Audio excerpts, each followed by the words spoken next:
Hola nuevamente. En esta ocasión analizaremos la situación del empleo, el desempleo y sus desafíos en la región de Latinoamérica y el Caribe. Organismos como la Organización Internacional del Trabajo, o sea, la OIT, la CEPAL y el Banco Mundial, refieren que actualmente el desempleo en América Latina y el Caribe se describe como severo, con millones de trabajadores sin trabajo y con perspectivas nada alentadoras para los próximos años. Estos organismos coinciden que para alcanzar la recuperación del empleo lograda en 2017 y el 2018, será necesario tomar fuertes medidas, incluyendo la reorientación de las prioridades económicas y un proceso de globalización más equitativo. Sabemos que cualquier política de empleo debe considerar la crisis en las tendencias mundiales y regionales del empleo, así como la calidad del mismo, es decir, el empleo informal y la pobreza laboral. Pues bien, estos elementos son la guía de exposición de nuestro presente análisis al finalizar el año 2022. Así que comenzamos. Los últimos estudios de los organismos que mencionamos antes han rebajado las previsiones mundiales de recuperación del mercado laboral para el 2022 y del 2023. Las proyecciones advierten de una recuperación lenta e incierta en el 2022, debido a la persistencia de los efectos de la pandemia en los mercados de trabajo del mundo y el impacto de los desajustes macroeconómicos, pero en general es la inflación generalizada y la guerra entre Ucrania y Rusia lo que están contribuyendo al deterioro del mercado laboral y la calidad del mismo. La región de América Latina y el Caribe no es la excepción. Independiente de que esta región ostente el 9% de la fuerza laboral del mundo, hay que destacar en esto que el 60% de la fuerza laboral del mundo se encuentra localizada geográficamente en el continente asiático. Según el informe de la OIT, la participación de la fuerza laboral en el mundo en 2022 es del 59.3%, la tasa de desempleo el 5.9% y el 6.9% de la masa trabajadora vive en estado de pobreza. Estos datos podrían empeorar en el 2023 debido a las políticas de alineamiento macroeconómico de los gobiernos, en un afán de reducir la inflación, pero a costa del crecimiento y el salario real de los trabajadores. Analicemos algunos datos seleccionados para resumir el status quo o la situación laboral de la región en el 2022. Según la Organización Internacional del Trabajo, el desempleo se sitúa aproximadamente en 30 millones de trabajadores. La tasa de desocupación se ha situado alrededor del 8%, regresando al nivel previo de la pandemia, pero con perspectivas complicadas e inciertas que podrían implicar un mayor aumento del desempleo, como también en la informalidad y la pobreza. Este mismo organismo destaca que la recuperación del empleo en el 2021 y el 2022 fue basado en los trabajos informales a los que se atribuye en algunos países de la región entre el 50 y el 80% de ese repunte, lo que significa que al menos uno de cada dos trabajadores se desempeña en condiciones de informalidad y lo que también implica la baja cobertura de ingresos y seguridad social. Los datos desagregados muestran que la informalidad en el caso de los jóvenes llega a una media del 63% en 11 países de la región, un número superior al 48% de los adultos. Para proseguir con nuestro análisis, miremos un poco las horas trabajadas por semana y el soporte social por país del que gozan o están amparados los trabajadores en la región. En cuanto al promedio de hora laboral efectiva semanal, esta difiere entre los países de la región, siendo más elevado en Uruguay con el 31.1 horas semanales y en el otro extremo está Venezuela con apenas el 17.6 de horas semanales. En algunos países las leyes laborales tienen limitadas o límites semanales de 48 horas como son Argentina, Bolivia, Colombia, Costa Rica, México, Nicaragua, Panamá, Perú y Uruguay. En otros el rango va de 40 a 47 horas. Entre ellos están Chile, Brasil, Cuba, República Dominicana, El Salvador, Guatemala, Honduras y Ecuador. En el mundo los países asiáticos ostentan el promedio más elevado, por encima de 45 horas semanales, y el más relajado es el de Europa. Sin embargo, más allá de la ley, hay países donde las normas se alejan de la realidad, especialmente en aquellas economías menos desarrolladas, donde la mayor parte de la población tiene empleos informales que no siguen ninguna regulación. Otro aspecto importante son las condiciones económicas que respaldan la situación social de los trabajadores. Según un estudio de la OIT, el 25% de la población trabajadora de la región viven bajo el umbral de la pobreza, es decir, con ingresos equivalentes a precios de paridad entre el 1.92 dólares diarios. En el gráfico se muestra para el 2021 la cantidad de trabajadores más pobres, es decir, el porcentaje de la población trabajadores viviendo bajo el umbral de la pobreza, manifestándose más en Venezuela, Haití, Surinam, Belice, Honduras y otros países. Ahora bien, aunque los países latinoamericanos y del Caribe lograron progreso social y laboral en los últimos periodos previos a la pandemia del COVID-19, pero estos aún son disímiles en cuanto a sus esquemas de protección social, ya que la región posee un universo caracterizado por una enorme diversidad en materia de cobertura, organización institucional y financiación financiamiento. En la imagen se refleja los países de la región que cuentan con esquemas de seguridad social general, por decir algo, y los que están mejor integrados o diseñados, es decir, donde el Estado en particular asume integralmente un mejor respaldo y protección a los trabajadores. Así observamos que el país que cuenta con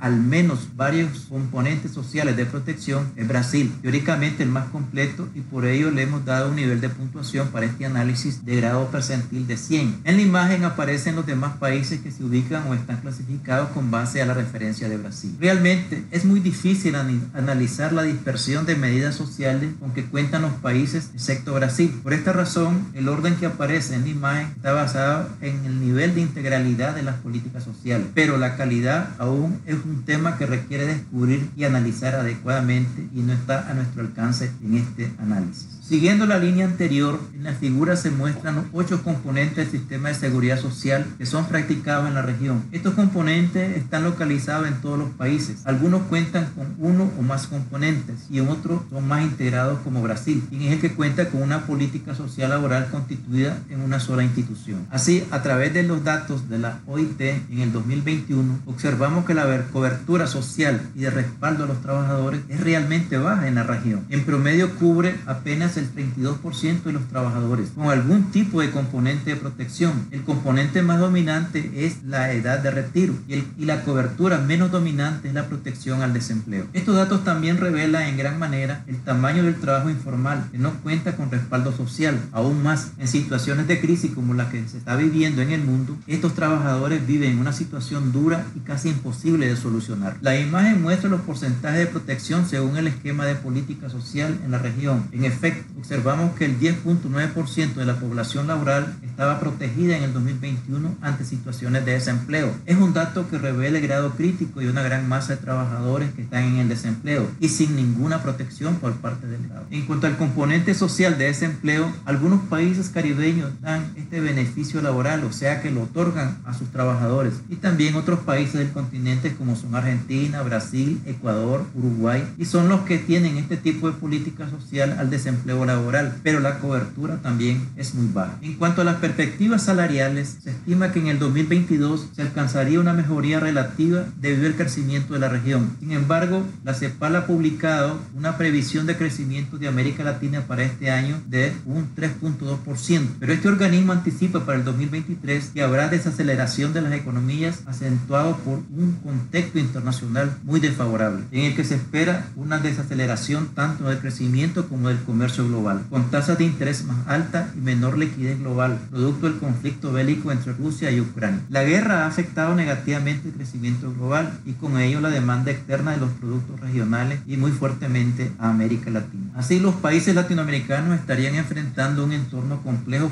para la política fiscal y monetaria, tras las subas de tasas de interés en el mundo con el objetivo de contener la inflación, lo que repercutirá negativamente en el consumo privado y la inversión. Todas las subregiones de América Latina tendrán un menor crecimiento el próximo año, es decir, en el 2023. Por ejemplo, América del Sur crecerá un 1.2% frente al 3.4% del 2022, mientras que Centroamérica y México lo hará en un 1.7% versus 2.5% del 2022. El Caribe, en tanto, crecerá 3.1%, sin incluir Guyana, en comparación con el 4.3% de este año. En el caso de Chile, se proyecta una caída significativa de su economía y será el país más afectado de la región el próximo año. Con base a lo descrito anteriormente, las perspectivas del desempleo del 2023 son de mayor nivel, el que podría elevarse en 2 puntos porcentuales en relación al 2022. La imagen muestra en detalles los países que estarían experimentando los más altos niveles de desempleo y por ende empujando la migración hacia otras economías. En consecuencia, este entorno económico descrito estaría presionando el mercado laboral. En efecto, si bien las medidas macroeconómicas y de alineamiento financiero que están promoviendo los gobiernos tienen un objetivo de mediano plazo, el cual es reducir la inflación, pero a su vez estas medidas estarían provocando también la reducción de los salarios reales, porque estas son en mayor parte las que estarían contribuyendo a reducir la demanda agregada para equipararse a la oferta con niveles de precios más ajustados. Es decir, los salarios reales en los próximos años seguirán estancados y quizás reduciéndose en algunos países. Otro elemento a destacar es el desempleo juvenil, porque tanto la inflación, el aspecto estructural de la economía, la baja productividad, educación inflación y las áreas macroeconómicas debilitadas están ayudando notablemente a que el desempleo juvenil se eleve. Segmento social que en esta etapa de la vida laboral hay pocos o ninguna política que contribuyen a respaldar a este rango poblacional en la región. En resumen, los eventos económicos podrían definir en el 2022 sin duda como una etapa de inflación muy fuerte, todavía bastante alta para lograr un desarrollo económico más fuerte y firme. Esa es prácticamente la gran meta y el gran desafío de todos los gobiernos de los países de esta región. Todas las políticas extraordinarias que se están aplicando en los países del mundo para atajar la subida de los precios han sido consecuencia de los niveles de inflación no vistos desde hace 40 años. Sin embargo, ya empieza a haber datos de que esta espiral, inflacionaria está disminuyendo un poco, pero a costa del crecimiento económico y el estancamiento de los salarios reales, afectando lógicamente el consumo de amplias masas de trabajadores y familias pobres. Aunque todavía es muy pronto para cantar victoria, lo cierto es que las cosas no pintan tan mal como hace unos meses. Sin embargo, el año 2023 será un ciclo muy difícil para el sector trabajador, sobre todo en la región y en el mundo en general. Y este es uno de los grandes retos que se definen en esta coyuntura. Bien, hasta aquí finalizamos nuestro breve análisis sobre la situación laboral en la región. Muchas gracias por participar en nuestros estudios y análisis y esperamos que nos apoyen con un like o su suscripción para continuar brindando material de interés para todos ustedes. Hasta pronto y muchas gracias.